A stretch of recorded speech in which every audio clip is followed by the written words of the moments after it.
gente, tudo bem? Estamos começando mais um podcast especial da nossa turma da Angaad. E o tema de hoje é um tema importantíssimo e muito, aquele assunto que a gente precisa tratar sempre, que é desinstituição do poder familiar. E, obviamente, temos aqui a nossa companhia de sempre, que é o nosso amigo Gilson. E Opa, hoje pessoal. o nosso convidado super especial é o André Tuma Delbim Ferreira, que é promotor de justiça em Minas Gerais, com atuação nas áreas de defesa de educação e de crianças e adolescentes. Ele é ex-coordenador do Proinfância, que é o Fórum Nacional dos Membros do Ministério Público da Infância e da Adolescência. Ele é membro dos grupos de trabalho de Conselho Tutelar e de Convivência Familiar do CNPM, o Conselho Nacional do Ministério Público, cofundador e integrante do GIPA, que é o Grupo Interinstitucional Pró-Adoção. E, óbvio, o mais importante de todos vem aqui para o final, ele é o pai do Dudu.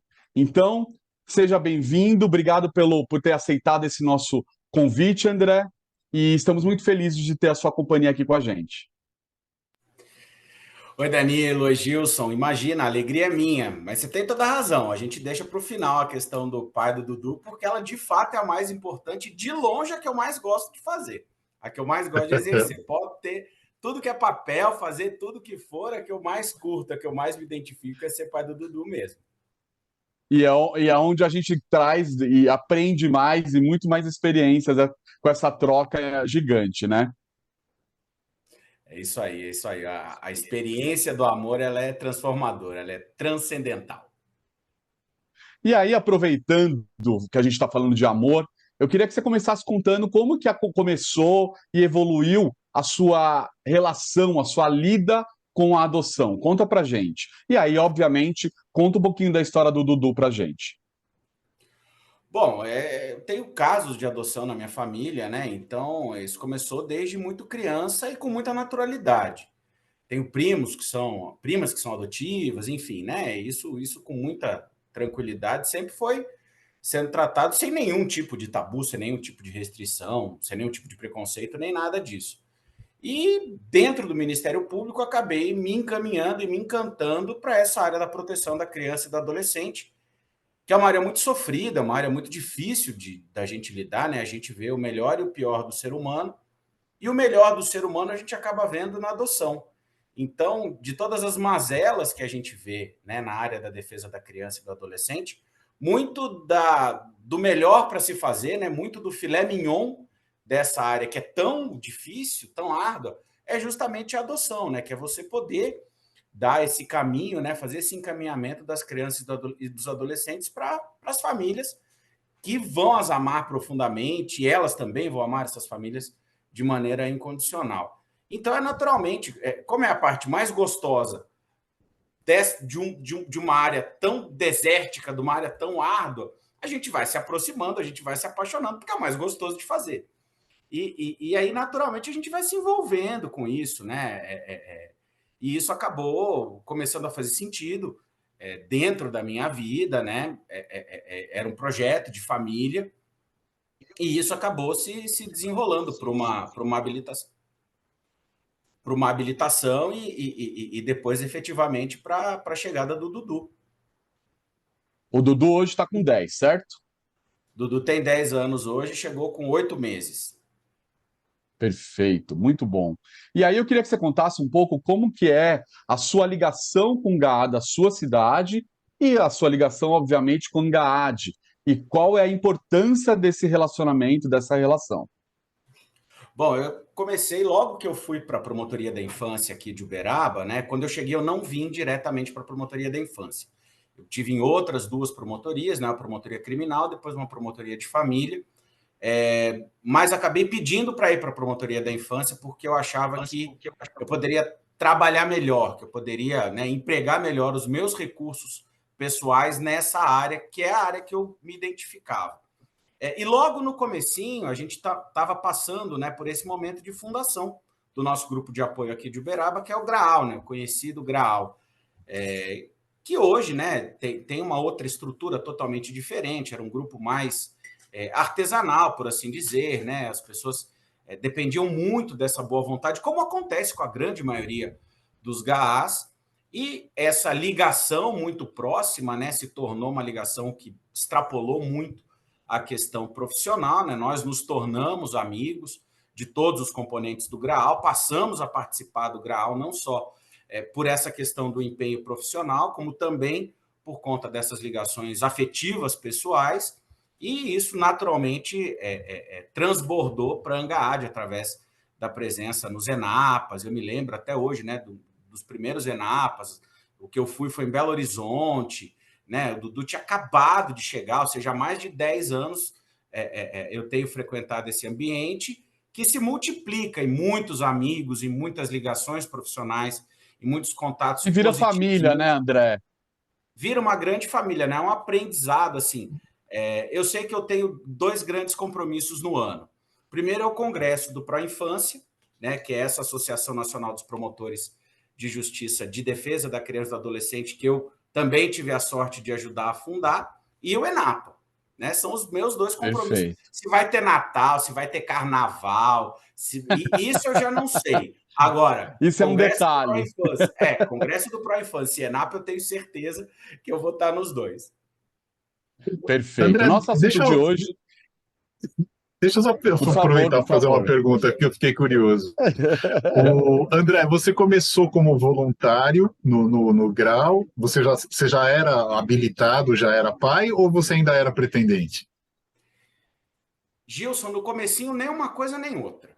Eu era o promotor da infância, que Ah, ia ajudar nas legal. reuniões, que ia falar um pouquinho do então ainda muito recém-criado Cadastro Nacional de Adoção, que ia falar para os pretendentes como é que a gente ainda não tinha um sistema de preparação como a gente tem hoje, né? E Uhum. foi nessas reuniões do GRAAL que a gente então decidiu, né, a partir ali de 2009, 2010, que a gente precisava ter um grupo que pudesse fortalecer a preparação dos pretendentes. O Grau ainda não tinha pernas para fazer isso sozinho, então a gente criou um grupo interinstitucional pró-adoção que juntava o Ministério Público, a equipe psicossocial do Judiciário, o grupo de apoio à adoção, né, o GRAAL, juntava também as universidades. Aqui a gente tem essa facilidade de ter 2 grandes universidades e os profissionais, né, as professoras, os professores dessa área, muito estudiosos e se dispuseram a nos ajudar. Então, a gente formou esse grupo interinstitucional, que a gente chama GIPA, e o GIPA é o responsável pela preparação dos nossos pretendentes à adoção aqui na nossa cidade. Mas no começo foi só como promotor de justiça, então, que ia para tentar ali desatar alguns nós, né, desmistificar algumas coisas com relação à adoção. E aí disso foi virando essa família, foi virando essa amizade muito grande, e aí a gente começou a participar muito mais enfaticamente. Foi picado pelo bichinho Perfeito. da adoção, né? Esse E aí não vírus a larga gente mais. Para esse vírus Não não tem, tem vacina, graças a não Deus. tem. Ainda bem, exatamente. E dentro do nosso tema de hoje, de desinstituição do poder familiar, a primeira pergunta que vem é: em que circunstâncias o Estado retira uma criança ou um adolescente da convivência com a família de origem? Como que se dá exatamente isso? Olha, a gente tem uma série de crianças e adolescentes, né? E uma grande parcela delas, alguma parcela delas, né? Uma quantidade delas está ali por N motivos, a gente né, vai conversar sobre isso um pouquinho mais à frente, mas estão passando por situações que a gente vai chamar de situações de risco. Na grande maioria das Perfeito. vezes, a gente consegue contornar essas situações de risco com medidas de proteção que não impliquem a retirada delas da convivência familiar. Obviamente, ela tem direito de crescer em família, né? E a primeira ideia que a gente tem é na sua família de origem, na sua família natural. Só que vão existir situações, ou que essas situações de risco vão se agravando, ou que a gente já se depara com situações de risco que são mais gravosas e que vão exigir esse corte, vão exigir essa necessidade da retirada da criança desse seio familiar. É uma Família. medida muito Uhum. séria, uma medida muito grave, porque em nome dessa proteção, em nome dessa retirada da situação de risco, a gente acaba violando, em relação a essa criança, uma série de direitos. A gente retira ela do ambiente dela, da casa dela, da cama dela, dos brinquedos dela, dos amigos dela, dos outros parentes, porque não necessariamente, né, esse agente violador de direitos, ele vai englobar todos os familiares, né? Às vezes é um agressor, é um abusador, né? Não são todos. Até por isso que a lei Henri Borel, né, que é uma lei que veio agora, tem um ano, né, em maio de 2022, ela muda um pouco essa perspectiva no sentido de que o correto é retirar o agressor do lar e não aquela criança. Né? Perfeito. Porque a gente mantém todos esses direitos, o resto da convivência familiar e a convivência comunitária de uma maneira geral, ela continua na mesma escola, ela continua, né, no mesmo ambiente em que ela já está adaptada e de alguma maneira vinculada, ao invés de retirá-la desse seio familiar e colocá-la em acolhimento, nessa medida gravosa. E quando a gente fala essa retirada acontece geralmente de que forma? Como que dá para a gente definir o que é essa retirada? Ela pode acontecer. É força maior, policial? Como que acontece essa palavra retirada, digamos assim? Ela pode acontecer de dois jeitos, né, Danilo? Ela pode acontecer ou por uma decisão emergencial do Conselho Tutelar, né?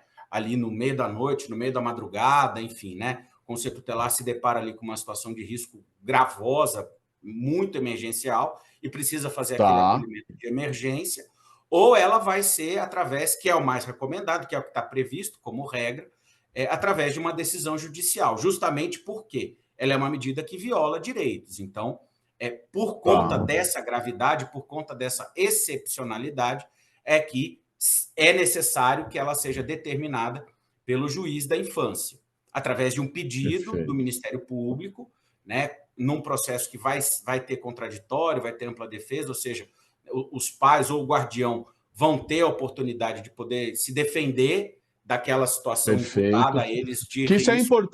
Isso é importante deixar claro para as pessoas, né, André? A família tem esse direito dessa defesa, né? Ela pode. Isso é bem, que parece que é uma força, isso, aquilo, não. Mas tem todo esse envolvimento, né? Muitas vezes, né, isso não acontece de uma maneira muito tranquila, não. Né? Muitas vezes tem que ter o emprego de força policial para garantir ali o bem-estar da criança. Né? Muitas vezes são situações traumáticas mesmo. Né? Na verdade, a grande maioria das vezes isso vai envolver, né? Como isso envolve um rompimento muito severo com a criança, né, isso vai gerar uma situação de trauma, vai gerar uma situação que vai precisar ser trabalhada com a criança posteriormente. Perfeito. E me conta uma coisa, dá para a gente ter uma ideia aí de como é esse perfil dessa família que costuma acontecer isso? Como que você enxerga? E eu queria que se você tem algum caso que você poderia trazer para a gente, só para a gente ter uma ideia aí. Bom, o perfil genérico são famílias em situação de vulnerabilidade, por ausências de políticas públicas, no mais das vezes, mas não só, porque se a gente fosse traçar essa linha de uma maneira definitiva, né, a gente também estaria generalizando a pobreza como um fator de potencial risco, e não é. Né? Perfeito, Muitas famílias cuidam, apesar de toda a pobreza, apesar de a despeito de toda essa vulnerabilidade social, cuidam bem e muito bem dos seus filhos. Né? Então, assim, isso não envolve só uma questão de vulnerabilidade social. Isso vai envolver uma questão de vulnerabilidade social, mas também vai envolver, muitas vezes, uma questão de inaptidão ou inabilidade para o exercício do cuidado paterno, do cuidado materno, desse cuidado parental de responsabilidade que se precisa ter com relação a essas crianças e a esses adolescentes. Como a gente falou, a gente vai tentar outras estratégias antes de chegar num momento de acolhimento que é muito gravoso, né? Mas existem situações, por exemplo, situações de violência sexual com conivência, por exemplo, dos genitores, situação de exploração sexual, situações de mendicância na rua, situações, né? N dessas situações podem gerar potencialmente essas questões de acolhimento. Tá certo. E, bom, e sabendo que essas pessoas, essas famílias estão passando por momentos difíceis, a rede social, socioassistencial, ela é eficiente, ela tem sido eficiente em apoiar, em construir possibilidades dessa recuperação. Como que você vê isso? Olha, num primeiro momento, a nossa ideia é sempre que a criança ou adolescente retorne para sua família de origem, que esse momento do acolhimento ele gere um impacto que possa girar essa roda, que possa fazer com que aqueles pais, aqueles responsáveis saiam daquele lugar de falta de cuidado Muda, né? e virem a chave.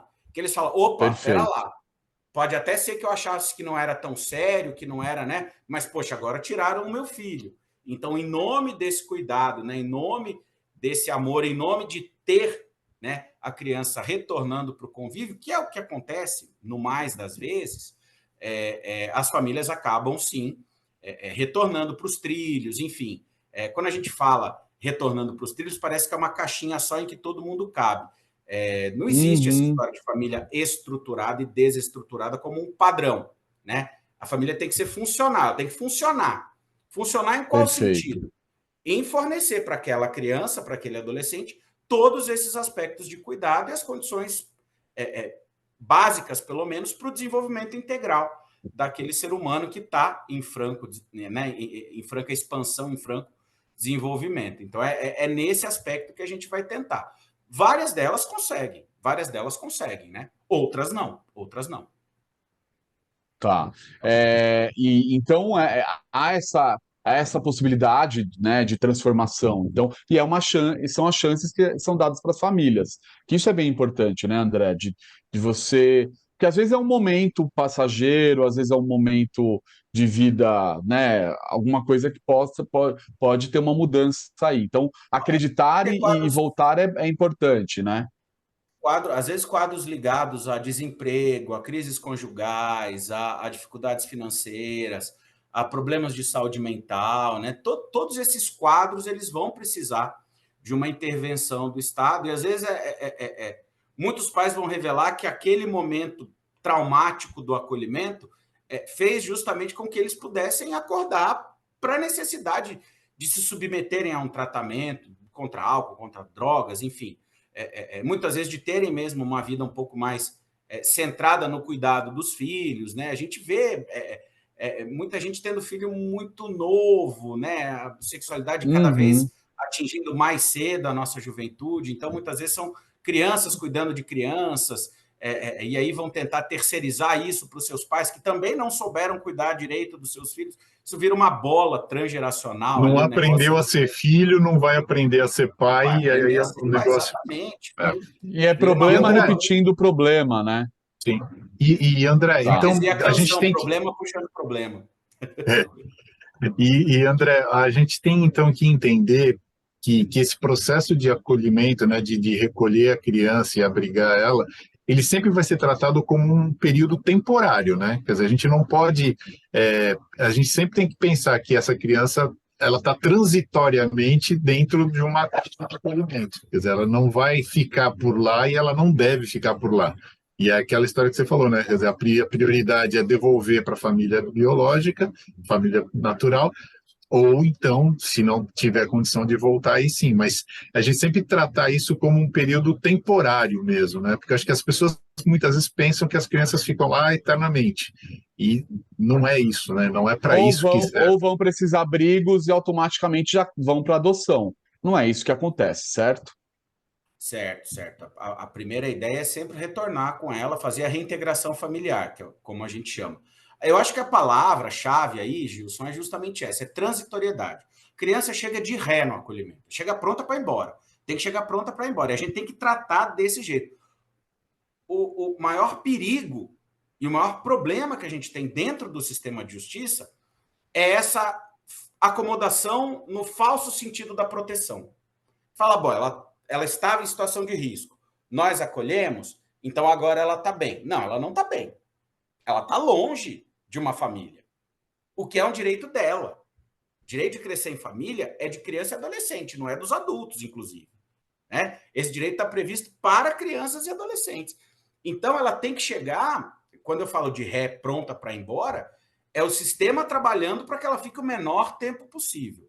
A gente, obviamente, vai precisar de ter estudos técnicos, alguns acompanhamentos, para que essa virada de chave, se for acontecer, que aconteça no menor tempo possível, né, para que a criança seja reintegrada no menor tempo possível, mas a gente também precisa ter um critério técnico de muita segurança para que, se não for o caso, a gente encaminhe o mais rápido possível para a adoção, que a lei vai chamar de família substituta, mas é uma expressão horrorosa, né? Tá. Para que ela vá, ou para sua família natural ou extensa, ou nessa impossibilidade, que pode ser uma impossibilidade momentânea. E ela vai ser essa decisão vai ser tomada sempre dentro de um contexto histórico daquele momento, daquela família, naquela localidade, daquele jeito que ela se encontra. E aí a gente vai, Perfeito. então, tomar as providências, né? E aí entra, né, justamente a ação de destituição de poder familiar, para que essa criança seja colocada efetivamente em adoção, para que ela possa ser vista Tá. como uma criança, entre aspas, adotável. E além das instituições de acolhimento, André, há uma forma mais branda dessa colocação?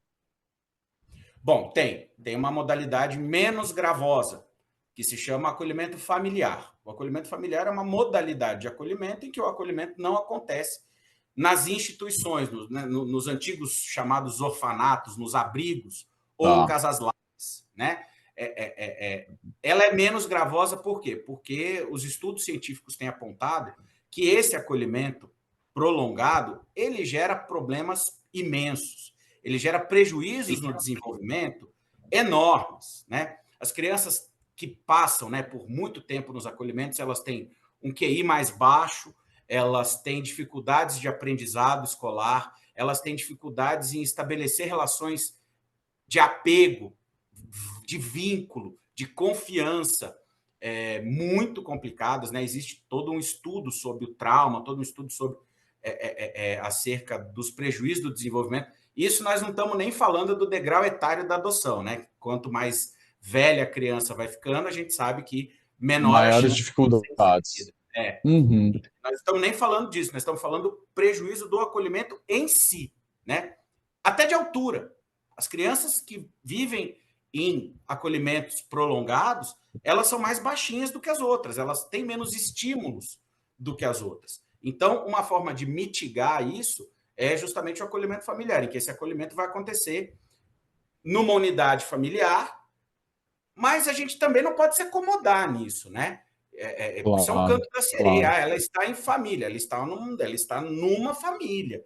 Então, ela está tendo estímulo individual, ela está tendo quem acompanha ela na escola, ela tem lá os seus brinquedos, ela tem lá as suas roupas, o que normalmente não acontece nos acolhimentos, né? Nos abrigões, essa realidade não acontece, é tudo muito pasteurizado, não tem Uhum. Tudo nada que seja coletivo, muito né? meu. É tudo Tudo é muito coletivo. coletivo, tudo muito compartilhado. No acolhimento familiar, não. O acolhimento familiar mitiga esses prejuízos, mas de todo jeito ainda não é família. O acolhimento E, familiar ele é tão Perfeito. transitório, temporário, excepcional e provisório quanto o acolhimento institucional. E existe um tempo, André, para a família acolhedora ficar com a criança? Existe alguma regra para determinar por quanto tempo essa criança fica abrigada no acolhimento familiar? A regra geral, Gilson, é de no máximo 18 meses. Né? Nós já Tá. passamos por um período em que a gente não tinha prazo nenhum, então ficavam Uhum. anos e anos e anos. A gente tinha um período em que o prazo era 2 anos, 24 meses, e aí, a partir de 2017, a gente teve uma alteração legislativa que fixou isso em 18 meses. Mas, se vocês querem saber a minha opinião, 18 meses é muito tempo. É muito É. tempo Agora, para você uma privar pergunta que eu uma queria criança. fazer, inclusive é o meu caso, tá?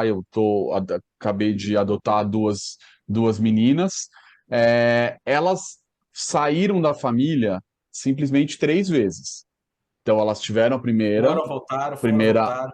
foram para um abrigo, depois a família foi tratada, elas voltaram para a família, depois elas saíram e na segunda saída elas foram separadas, que aí foi o trauma para elas, né? Por algum É isso. motivo, eu acho que uma foi e a outra não foi. E aí o último, que foi quando eu entrei em cena, que foi no último abrigo por onde elas passaram, as duas foram juntas e tudo. Então, é, essa soma, você soma todos esses momentos, ou esse período que você falou é por cada abrigo, por exemplo, por cada acolhimento que elas passam, ou você faz uma soma total, esse período que você falou? É cada período de acolhimento. É cada período de acolhimento. Mas, Tá. assim, Ou a gente seja, vê isso aí. para elas pode ser enorme, né? Vamos Pode, combinar? Se pode. for, se for somar esses 3 lugares que elas passaram, gente, é uma É uma vida, vida. é uma É uma vida vida, inteira. É uma né? vida E, inteira. e, E existe e acho que isso é importante a gente falar, né? Essa falta que você falou, que veio muito na minha cabeça agora, do quanto essa criança é prejudicada nesses períodos, né? muito, muito, porque ela começa a demorar. Pensa assim, como que uma criança dessa reaprende a confiar, reaprende a ter o apego, aquele Sim, apego sim, do porto seguro, a identidade do pertencimento que só uma família dá para gente, né? De você sim, saber que aquele sim. lugar é seu, né? Você imagina você perder isso durante, assim, uma parte muito significativa da sua vida, porque para a gente, às vezes você fala, 1 ano e meio, passa rápido, mas 1 ano e meio para uma criança de 3 é metade da vida dela. Nossa, claro, É claro, muito com tempo. certeza. Para a gente, sei lá, 25 anos, né? Você imagina esse tempo, né? Faz essa proporção para a gente ver o quanto tempo da criança ele é muito diferente do nosso. Isso para a gente não falar dessa primeira fase da primeira infância, que é muito mais sensível, né? Do 0 aos 6 Sem anos de dúvida. idade. Isso se torna, assim, muito mais grave, muito mais preocupante quando a gente vê essas crianças passando de mão em mão, de família em família, muitas vezes se correndo atrás de gente que não está Sim. nem aí para elas, que não tem o menor interesse, que muitas vezes recebe, mas de muita má vontade, só para ir lá e Uhum. recolocá-las em situações de risco, revitimizá-las. Então a gente precisa ter muita seriedade quando a gente está cuidando disso, porque muitas vezes uma decisão equivocada que a gente toma prejudica toda uma caminhada, prejudica toda uma vida e traz traumas que efetivamente vão ser muito difíceis de serem cuidados depois. Então, isso é muito sério, é muito sério. Cuidar de A acolhimento, minha filha mais, integração a minha familiar é filha muito. mais velha, gente, ela passou em 3, ela está no terceiro ano. Ela passou por 6 escolas. Eu não Nossa, tenho, eu não tenho, eu não tenho ainda o currículo escolar dela, eu não consegui, porque como eu tenho que fazer o levantamento em todo o histórico dela, são 3 anos, ou seja, ela mudou de escola 2 vezes ao ano. Então, os vínculos são muito mais complexos, são muito mais difíceis. É isso exatamente que você está falando, né? Então, isso para vai criar refletir, esses claro, na vínculos, adoção. Isso vai, claro que vai ser sim, refletido na adoção, né? Aí vai falar, sim, mas a adoção de criança mais velha é difícil. Mas, gente, olha, né, o calvário que essas crianças são submetidas todos os dias. Você não ia ter sim, medo do adulto? Você não ia ter medo de se vincular? Você não ia se sentir inseguro? Você não ia testar para saber se esse lugar é mesmo o seu lugar? Se essa pessoa que está querendo dizer que é seu pai, ela vai estar lá é quando o isso bicho mesmo. pegar, né? Porque assim, ser pai e mãe no almoço de domingo, na foto do comercial de margarina, é maravilhoso, é É o lindo. mais fácil, é o mais fácil, né? Entendeu? Tá Difícil é certo, ser tá nas noites certo. de febre, nas horas da cólica, A na hora que vai crise mal na mesmo. escola, na crise. Exato. E é na crise que a gente se fortalece. É na crise que a família cresce, que a família Sim. se vincula, que a família realmente cria Nos esses laços. desafios, né? Nos desafios. E eu queria te perguntar sobre se há índices de retorno da criança ou do adolescente à família de origem. Se tem algum índice, algum número, que dá para a Tem, gente enxergar ali? tem. A gente tem, né, a partir de 2019, implantado mais formalmente, a gente tem o Sistema Nacional de Adoção e Acolhimento, né, o SNA, que traz estatísticas atualizadas em tempo real num painel que é aberto, acessível a qualquer pessoa. Sempre Perfeito. quando, né, nas épocas de 25 de maio, que a gente vai, né, falar mais de adoção, que a gente já fala o ano inteiro, a gente vai buscar esses números lá, né? Quantos pretendentes, quantas crianças disponíveis para adoção, essa matemática para tentar explicar a tal da conta que não fecha, né? Todas aquelas Pirâmide histórias. invertida, né? E lá tem um dado que nos mostra um pouco como isso funciona, né? Então, eles têm um dado lá Perfeito. que, a partir de 2019, foram mais ou menos 18.800 crianças para adoção. Foram adotadas desde 2019. E reintegradas nas famílias de origem, mais de 45 mil. Então, quando a gente fala que efetivamente, né, a gente tem um índice de reintegração bem mais expressivo, né, quase de 3 vezes mais do que crianças indo para adoção, é baseado nesses números que o SNA nos dá, que o SNA nos fornece. Perfeito. E aí eu queria te fazer uma pergunta, até para quem está numa fila de adoção, por exemplo, esperando por uma criança, um adolescente, que às vezes não entende essa conta. Então, esse número que você citou desse tempo que a criança é tirada da família, é o que faz essa fila ficar. é, as pessoas esperarem mais. Você acha que esse é um dos motivos? O que que. Porque eu vi que você deixou aí também um comentário seu que você acha que esse tempo é muito grande desses meses, né? Que Eu poderia acho que ser. porque assim, todo tempo é muito grande. Todo tempo de uma Sim, criança sem família é grande. Um dia que a criança fique a mais sem família é um crime contra ela, né? É o crime de subtração de amor, é um crime de subtração de sonho, é um crime de subtração de colo, é um crime de subtração de beijo, de abraço, né? Então, assim, e muitas vezes a gente se acomoda nessa ideia da proteção. Essa que é a minha grande preocupação, né? Porque a gente acha, não, tá tudo bem, ela tá lá em família. Não tá, não tá. Ainda que no acolhimento familiar, ainda que na família acolhedora, aquela não é a família dela, não é a família em tá que certo. ela vai se sentir pertencente. Então, eu acho que a gente, né, nesse balanço, né, você me perguntou sobre o prazo máximo é esse, mas eu acho que as equipes têm condições, né? Se a gente tiver gente para trabalhar, né, se o sistema tiver gente para trabalhar, a gente consegue produzir esses laudos para dizer, e aí tratar o acolhimento efetivamente de forma transitória, como o Gilson, né, pontuou de uma maneira Perfeito. acertadíssima. Se ela volta para a família de origem ou se ela vai para adoção. Qualquer uma das Tá. duas, que seja com segurança e que seja rápido. Que seja rápido. Perfeito. Perfeito. E aí, uma pergunta importante: quais problemas decorrem da indefinição da situação desse acolhido? O que a gente tem aí de problema? A gente tem essa questão do prejuízo do acolhimento prolongado, que a gente já conversou, e a gente vai enfrentar essa questão do degrau etário da adoção, porque, assim, Tá. você me perguntou quais fatores, né? Eu acho que tem 2 grandes fatores. Primeiro, é uma questão ligada ao perfil dos adotantes, né? Inegavelmente. Obviamente, né? Eu trabalho nisso há quase 20 anos. A situação que a gente tinha 20 anos atrás, quando a gente falava em adoção tardia, era de crianças de 2 anos de idade. Passou de 2 anos de idade, a gente começava Perfeito. a coçar a cabeça.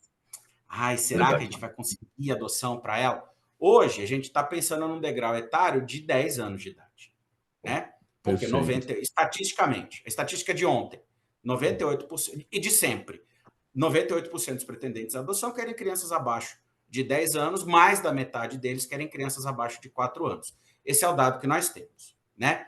Num, Tá. num universo, né, de crianças disponíveis para adoção, aproximadamente 4.500, para 35 mil pretendentes à adoção, né? É a história da conta. 40% dessas crianças que têm menos de 10 anos, né? São só 40% dessas 4.500, 1.770, mais ou menos.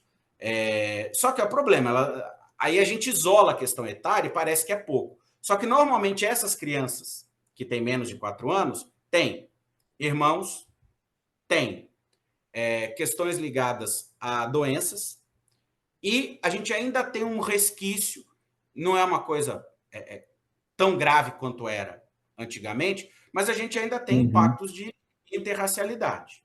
A gente ainda tem, né? Tá. Por mais que a gente falar, a enorme maioria dos pretendentes à adoção não liga para isso. A gente tem 1/4 de pretendentes à adoção que só adota crianças brancas. Com isso, eu estou dizendo que o pretendente de adoção brasileiro ele é preconceituoso? De maneira nenhuma, não estou dizendo isso. Essa é só metade do problema. Porque a outra metade é Tá dar certo. visibilidade para essas outras crianças que estão disponíveis para adoção.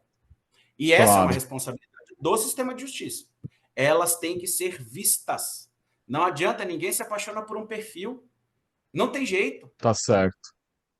Tá certo. Então, assim, eu acho que essas duas linhas elas precisam andar muito de mãos dadas. Então, programas de visibilidade, a ferramenta de busca ativa que o SNA lançou agora no ano passado, a busca ativa que a Angaad tem, os aplicativos, né, o A.Dot, a Doche, o Quero uma Família do MP do Rio de Janeiro, o Quero um Boa Noite, e por aí vamos, né? Os tribunais têm várias iniciativas nesse sentido.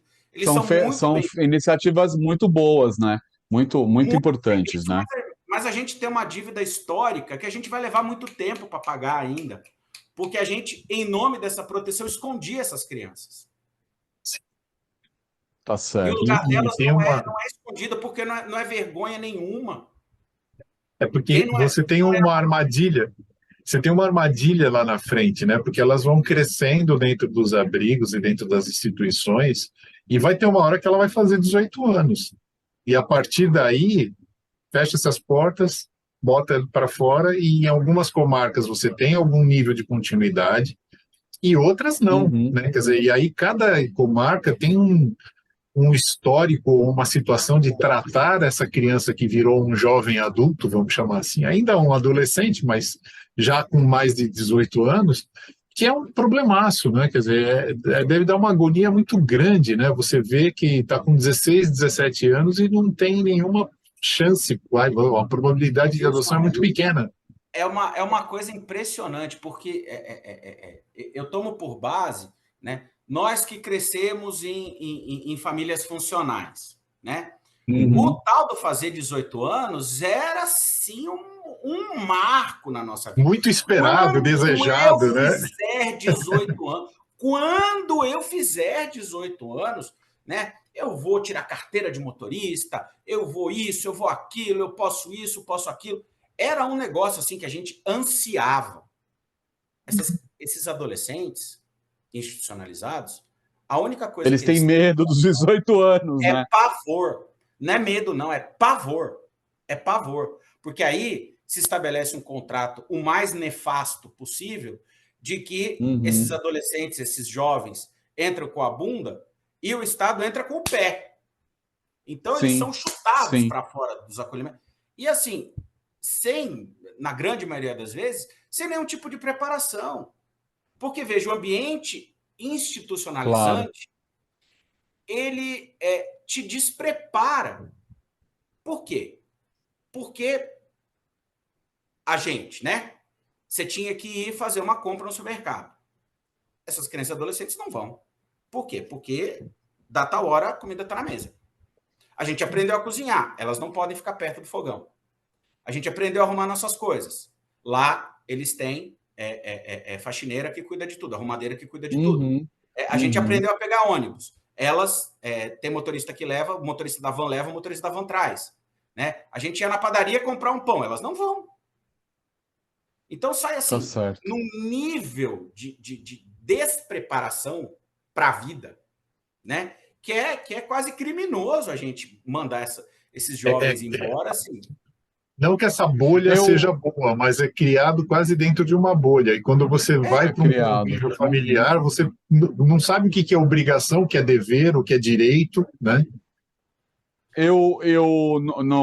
No abrigo que eu encontrei as minhas duas filhas, tiveram várias situações lá durante os 3 meses que eu tive de aproximação de adolescentes fazendo 18 anos e indo embora. Realmente muito maluco isso, porque você olha assim, não dá para imaginar. Só que agora, eu não sei qual é o tamanho disso, que eu vi que duas adolescentes lá, elas foram para uma casa, que eu não sei se isso é Estado, eu não sei quem que oferece, para receber esses adolescentes que acabaram de completar 18 anos.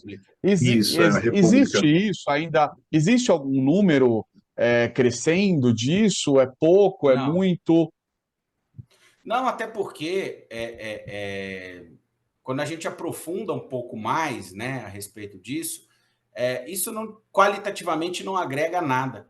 Isso Tá, transfere o problema para daqui 3 anos. Daqui 3 anos você vai ter alguém, né, que não teve nenhum tipo de preparação, nenhum tipo de, né, de desligamento gradativo. Isso tem que ser feito antes. Isso tem que ser feito tá antes, certo. né? Tem que mudar o Paralelamente, eu processo, acho, né? eu acho assim, você não precisa ter a perspectiva da criança poder ser adotada ou não, porque assim, você ensinar ela a arrumar suas próprias coisas, isso vai fazer bem para ela dentro da instituição, fora da instituição, dentro de uma família, fora de uma família. Isso independe. Tá certo, tá certo. E a destituição do poder familiar acontece dentro de um processo judicial, né? Quando, como e ela é baseada em quê? Como que esse processo acontece? A destituição do poder familiar ela é uma ação que visa dar condição de adotabilidade para a criança e para o adolescente. Ela é essa virada de chave, né? Ajusta. Ela tem N motivos. Tá, Abandono, castigo imoderado, crime dos pais contra os filhos, enfim, uma série de motivos. Descuido nos deveres da guarda, da educação, que acaba sendo o que mais acontece. Abandono acontece com uma frequência bastante razoável uhum, também. Mas o grande ponto dela é você ter um laudo técnico que aponte a inviabilidade da reintegração familiar. Se eu tenho esse laudo, né, que é um laudo que vai ser produzido pela equipe psicossocial do Judiciário ou do próprio Ministério Público, junto com as equipes dos acolhimentos, certo, automaticamente gera essa obrigatoriedade do Ministério Público ajuizar essa ação de destituição de poder familiar. Por quê? Se ela não vai poder voltar para a família e o acolhimento é transitório, não há outra saída que não encaminhá-la para adoção. A saída é essa. A gente tá precisa, de certo, alguma maneira, jogar ali um holofote em cima dessa criança, e aí não importa a idade. Aí não importa a idade. Ela pode ter meses, ela pode ter baixos anos, ela pode ter um pouquinho mais, ela pode já estar ali perto numa pré-adolescência, ela pode estar na adolescência, ela pode estar em vias de completar 18 anos. Não importa. Tem uma decisão, tem um laudo dizendo da impossibilidade da reintegração familiar, o Ministério Público, ou quem tem a legítimo interesse, mas em 99% dos casos é o Ministério Público que promove essa ação contra os genitores. Contra os genitores. Então tá, não é nem contra tá. quem tinha guarda, é contra os genitores. Para quê? Ao extinguir o poder familiar, né, a gente dá a condição dessa criança ou desse adolescente ser inserido como objeto ali de pesquisa dentro do Sistema Nacional de Adoção e Acolhimento. Ou seja, e não tem não tem uma regra, que, por exemplo, né, ela pode, essa criança foi tirada da família, foi para um lugar de acolhimento, a família foi tratada, ela voltou. Aí teve, né, eu tô tirando pelo caso das minhas filhas, que elas voltaram 2 vezes e foi só na terceira. Na primeira vez, elas poderiam já ter, a família ter perdido o direito, dependendo do que o Poderia, juiz definiu, por exemplo? Tá. poderia, mas aí claramente houve um interesse que eu Uma, acho, né, difícil avaliar sem conhecer uma o processo. tentativa. Uma tentativa. Legítima Tá de uma certo, reinserção familiar. Acho ok, acho que é válido, tá certo. mas que isso não vire um fim em si mesmo, né? Tem uma hora assim, Claro, a gente vai esperar um tempinho, mas a criança não pode ficar esperando indefinidamente, né? claro. A família encontrar Jesus no caminho de Damasco e, né? Uhum, E Saulo vira Paulo, né? E ela se transformar absolutamente, né? A criança não tem esse tempo para perder. A criança não é tem esse tempo verdade, para perder. é Então, verdade. essa é uma E me conta decisão uma. que precisa ser muito segura, né? Muito firme. Certo. E o quanto mais breve, menos problemas essa criança ou esse adolescente vai ter, certo? Por conta dessas questões, né, de degrau etário, dessas situações, né, a gente busca, inclusive, porque assim, a gente vai fazer toda essa avaliação da família de origem, né, da família biológica, natural ou extensa, nesse primeiro processo, que é a medida de proteção em si. Né? É ali que a gente vai dar chance dela reestruturar, é ali que a gente vai dar chance dela aderir a todas essas medidas de proteção, é ali. Tá Tem um certo. estudo dizendo que não tem reintegração, aí é driblar para o gol, né? Aí você tem que ser objetivo e, preferencialmente, entrar com essa ação de destituição de poder familiar, já com pedido de liminar, né, de antecipação dessa decisão, para que ela seja. Aí sim, aí o tempo está correndo contra ela já. Quanto mais rápido a gente colocá-la em adoção, melhor para ela. Ah, mas pode ser que o Tá. processo demore, pode ser que a família brigue. Ela vai brigar com o Ministério Público. A família de origem vai brigar com o Ministério Público num processo em que ela já teve todas as chances e não fez nada. Se ela não fez nada durante Tá. todo aquele tempo, né, é improvável que ela vai encontrar Jesus no caminho de Damasco. Né? Tá certo. Então, assim, a chance de reintegração familiar já vai ficando cada vez mais baixa e não tem por que você ficar esperando. É uma decisão final, uma decisão em que não tenha mais recurso nenhum, que a gente vai chamar de trânsito em julgado, né, que é justamente a impossibilidade de você ter recurso. Você já pode fazer isso de maneira antecipada, né? O SNA permite que você antecipe isso, para que ela já desde logo seja inserida no Sistema Nacional de Adoção, seja colocada, né, em aproximação, estágio de convivência, sob a guarda de uma família ali devidamente cadastrada. Se o processo demorasse 5 anos, ela passou 5 anos em família. E seria a família definitiva que vai, no final do processo, vai efetivar. Não é muito melhor do que ela esperar 5 anos indefinidamente no acolhimento? Sim. E André, deixa eu aproveitar esse gancho, André, porque tem acho que uma preocupação que a gente percebe muito, né, nos pretendentes, é sobre essa história do a guarda é temporária, mas ainda não está destituído, e se o pai, ou se, né, ou seja, essa insegurança jurídica, vamos chamar assim, que as pessoas falam assim, mas e se o pessoal vier e bater na minha porta e falar que quer a criança de volta? Quer dizer, eu acho que essa coisa é importante deixar claro, né? Porque a partir do momento que tirou-se o poder familiar, ela não tem mais como agir direto com as pessoas, né? Por isso que muitas vezes o segredo de justiça também ajuda a não ter esse contato entre as famílias, e que se eventualmente acontecer, a família está protegida, né? A família que está adotando, ela tem essa proteção jurídica, né? Claro, se ela recebeu essa criança, né, das mãos do sistema de justiça, ela estando devidamente cadastrada, né? Conforme todo o manual, né? Sim. Tudo conforme o regramento certinho, né? A destituição veio depois de você esgotar as tentativas de reintegração familiar, ou seja, né? Você tem toda uma linha que vai se seguindo de etapas que vão passando, portas que vão fechando e alternativas que você vai deixando para trás, né? Sim. Então, assim, primeiro, a chance de você ter esse assédio de famílias biológicas com relação a famílias adotivas é alguma coisa praticamente inexistente, a não ser que a família adotiva resolva aparecer, por exemplo, se habilitar no processo de destituição do poder familiar. Ela precisa fazer isso? Ela não precisa fazer isso. Mas quando ela faz, o processo é contra o pai, contra a mãe, biológico. Ela está, de alguma maneira, ela está se expondo. Ao se expor, ela dá o seu nome, ela dá o seu endereço, dados que a família biológica não tinha. E não tinha como ter, porque isso tem segredo de justiça, né? Então, muitas vezes, ela, no afã, na ansiedade, não, eu quero acompanhar de perto a destituição e tal, aí ela se habilita, ao se habilitar, ela dá todos os dados dela ali, e aí você começa a correr esse tipo de risco. No mais, né, no normal, que não é o que acontece, né, a gente não tem esse tipo de assédio. E mais do que isso, né? Ainda que em alguma hipótese isso possa vir a ocorrer, né? Exatamente o que você falou. Eu tenho guarda para fins de adoção, termo de guarda para fins de adoção que me permite né, essa oposição a quaisquer terceiros, inclusive os pais. É exatamente isso que a lei garante. Né? Então, assim, eu estou muito protegido. Não tem que ter essa insegurança, certo? Não tem que ter. O risco que vai existir é você ter decisões de tribunais, né, estapafúrdias, como a gente viu, né? Vou citar aqui 2 casos que são mais conhecidos, os 2 do Tribunal de Justiça de Minas Gerais, mas a gente tem alguns outros espalhados aí pelo país, mas esses 2 tiveram bastante repercussão, que foi o caso da Duda e mais recentemente o caso da Vivi, né, em que a Vivi já estava com os seus pais, né?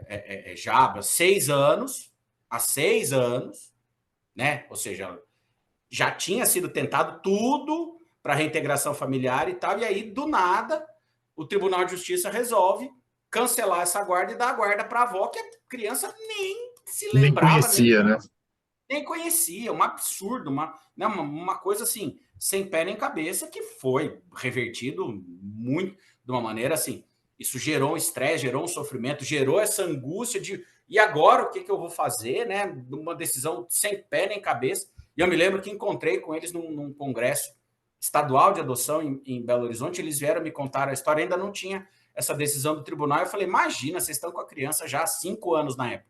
Ainda demorou um tempinho até ter essa... Eu falei, fica tranquilo, imagina, em time que ganha, ninguém mexe, né? Aí vem o tribunal, dá uma decisão estapafúrdia, né? Isso movimentou todo o sistema de adoção. Fora da casinha.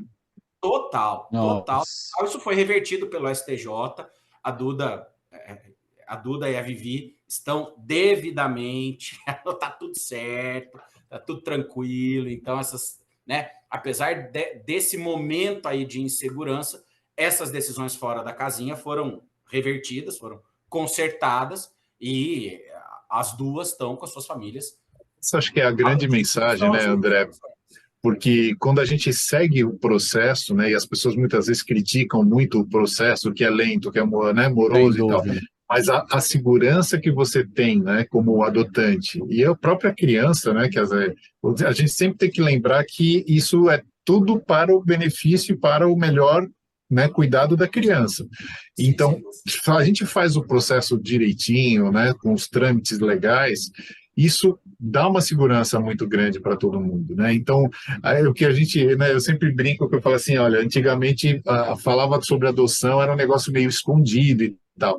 Agora fala-se muito e às vezes fala-se errado, né? Então, a televisão mostra muito, a novela aborda muito, e às vezes é umas situações que você fala assim, cara, essa coisa não ajuda nada, ela só confunde a cabeça das pessoas, né? Então, muitas vezes começa aquela coisa de uma obra de ficção, né? E as pessoas começam a fazer a sua história, teorizar em cima de uma ficção.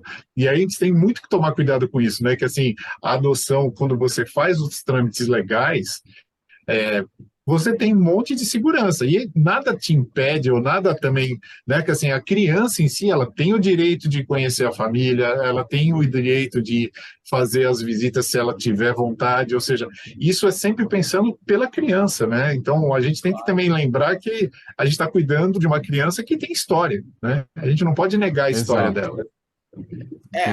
A gente adultiza muito essas situações, né? A gente tem que adotar a criança e a sua história, né? É evidente que tem. Do mesmo jeito que a gente quer impor goela abaixo, que ela aceite a nossa história, né? Porque a gente também tem a nossa mochila, né? Quem disse que a gente é tão perfeito a ponto da gente querer escolher tanto? Será que se a gente fosse ouvir as nossas crianças, elas iam querer, né? O perfil seria esse nosso mesmo? Né? Se a gente tivesse para ser adotado, se a gente ia ser adotado, né? Se elas iam adotar, nossos filhos iriam adotar a gente, né? A gente está chegando ao fim, e aí tem uma pergunta justamente sobre isso no nosso final, que é, né, a adoção é irrevogável. O que é isso? Bom, essa explicação que a gente estava falando, certo? É totalmente para sempre, né? Uma vez estabelecido esse vínculo, juridicamente estabelecido, né? Ele é um vínculo que gera a condição de filho para aquele ser humano com todos os seus efeitos e gera para os adotantes a condição de pais para todos os efeitos, né? Sem nenhuma distinção com filhos biológicos, né? Sem nenhuma distinção. Porque a gente tem como, né, o objetivo que atenda esse interesse da criança, esse superior interesse da criança, a adoção numa linha, né, que só vai para um lado. Por isso ela é irrevogável, né? Ela não dá ré, né? Ela não pode retroceder. Não dá para brincar de ser pai adotivo, né? Até porque se tem uma coisa que a gente luta para ser, é justamente para ser pai e mãe adotivo, né? A gente tem que se submeter a um procedimento que é desgastante, juntar uma porrada de documento, se submeter a N avaliações, fazer cursos e etc., né? Esperar indefinidamente dentro de um sistema. Então, se tem gente que tem determinação e resiliência para poder falar que quis ser pai e mãe, é pai e mãe por adoção, né? Porque esses realmente quiseram. Não existe adoção por acidente. Não foi por acidente, exatamente. É verdade. Você tem que querer mesmo. Você tem que querer muito, e muito. E todos os dias, né? Uma decisão, é um compromisso que você reafirma todos os dias. Sem dúvida. Por isso que, por outro lado, a adoção também não é para qualquer um. Né? A adoção também não é para qualquer um. Não é para aventureiro. E tudo isso que você falou, essa preparação é esse filtro. É para filtrar e conseguir ali as pessoas que realmente querem adotar, né? Isso é muito importante. Quem mistura adoção com aventura, com test drive, com caridade, assim, a única coisa que a adoção vai nos fazer é pai e mãe. Nada mais, nada menos do que isso. Né? Não tem como fugir disso. Né? Se está buscando alguma coisa diferente disso, né? Tá no lugar errado. Tá no lugar errado. E aí, agora, chegando no nosso final, eu vou pedir para você dar 2 mensagens agora no final. Uma como André Tuma, pai, e outra, a mensagem como um profissional que estuda e que está envolvido com esse assunto de adoção há tanto tempo, né? Então, como promotor de justiça mesmo. Qual é a mensagem que você deixa para quem está ouvindo e vendo a gente? Eu acho que a coisa tá tão imbricada, tão misturada, Danilo, que eu já não sei onde termina um e começa o outro. Quem puxa, quem empurra, né? A experiência da adoção me fez ser um profissional totalmente diferente do que eu era, né? Me fez ver essas crianças, né, que estão passando essa vida inteira aí nos acolhimentos de um jeito muito diferente, né? O que eu posso dizer é que o sistema de justiça trabalha bem quando atrapalha pouco, né? A gente vai muito bem quando a gente atrapalha pouco, no sentido de potencializar esses encontros da maneira mais rápida possível. Porque, de alguma maneira, eu tenho isso muito, muito claro em mim, de que esses encontros de almas, eles já estão em algum lugar do universo, em algum lugar do cosmos, escritos. Eles já estão pré-determinados, né? Então, são encontros que acontecerão. Por isso que eu falo, quando a gente trabalha bem, a gente atrapalha pouco, porque assim, a gente, né? O processo anda rápido até. Embarrera o menos possível para que isso aconteça o mais rápido possível. Mas assim, eu acho que essa vivência do amor pela adoção, ela é muito transformadora, né? Essa experiência do amor, né? Esse gostar, esse aprender todo dia, esse ensinar todo dia, é alguma coisa, isso sim, que nos transforma em seres humanos melhores. Isso eu acho, sem dúvida, que é um contato que a gente tem com o inefável, que é uma coisa assim, é difícil explicar para quem não é pai por adoção ou mãe por adoção, para quem não vive isso. Mas, ao contrário, ao passo de que quem entende perfeitamente o que eu estou falando, né? Putz, é isso mesmo, né? É esse negócio que não dá para explicar, né? É essa força esse vício, estranha, né? Esse vício que a gente tem. E cada vez que a gente está mais envolvido, a gente vai entrando, né? O assunto faz parte, a gente vai tentando fazer alguma coisa, né? Eu acho que isso, pela adoção, de passar informação, de compartilhar, isso que você está compartilhando com a gente é riquíssimo. Eu acho que isso muito o importante. que faz tanta diferença.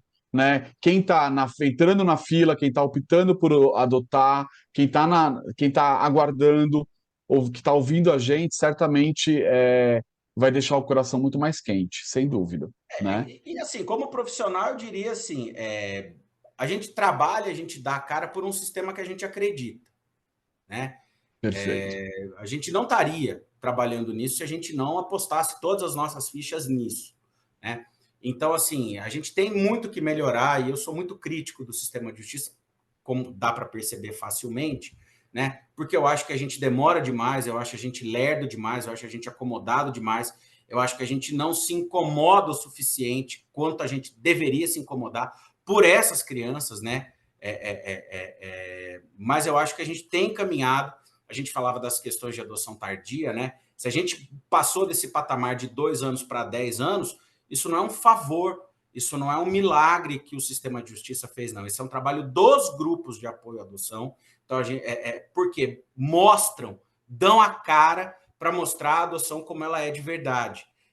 Então, assim, é nossa obrigação ter o máximo respeito pelos grupos de apoio à adoção. Eu sou, assim, um apoiador até debaixo d'água de grupo de apoio à adoção, porque eu sei o quanto que o sistema de adoção naquelas cidades que tem grupo de apoio, ele se transforma. O quanto a vida dessas crianças e adolescentes que estão vivendo sem família se transforma nas cidades em que existem grupos de apoio à adoção.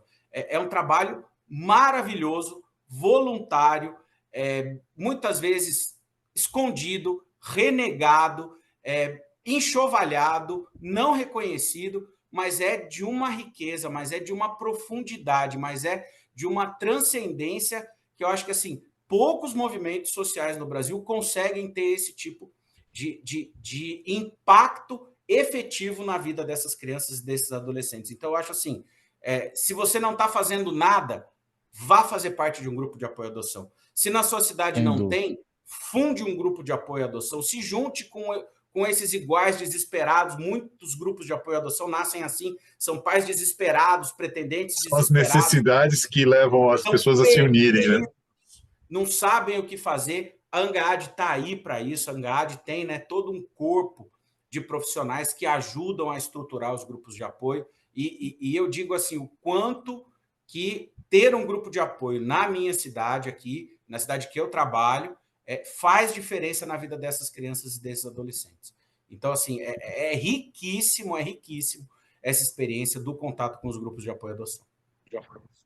E que bom que você está trazendo esse olhar da justiça, né, para os grupos de adoção. Isso significa que essa sensibilidade está crescendo cada vez mais, né? Então, isso é muito bom de ver, é muito bom de saber que essa luz está cada vez, né? A gente está vendo uma luz cada vez melhor aí no fim do túnel, né? E você trazendo esse olhar também de profissional. Gilson, deixa a sua mensagem de hoje para a gente.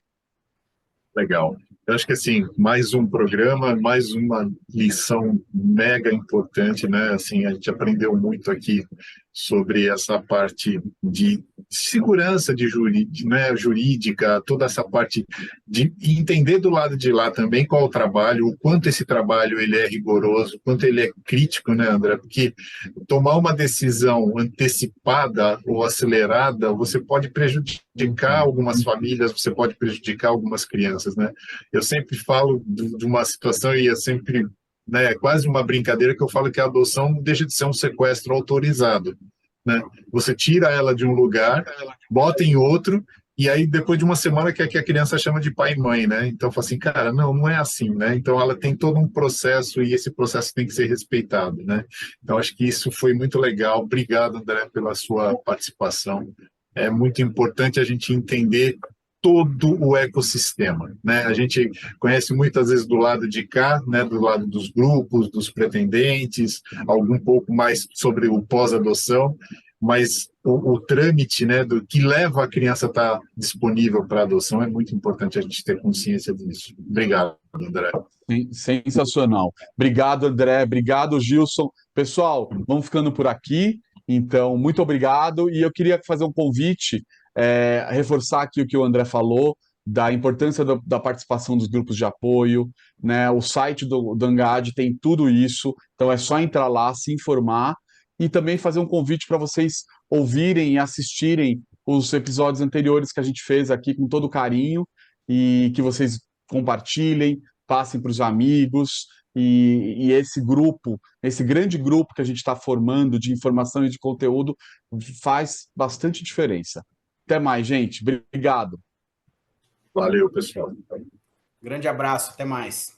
Beijo no coração.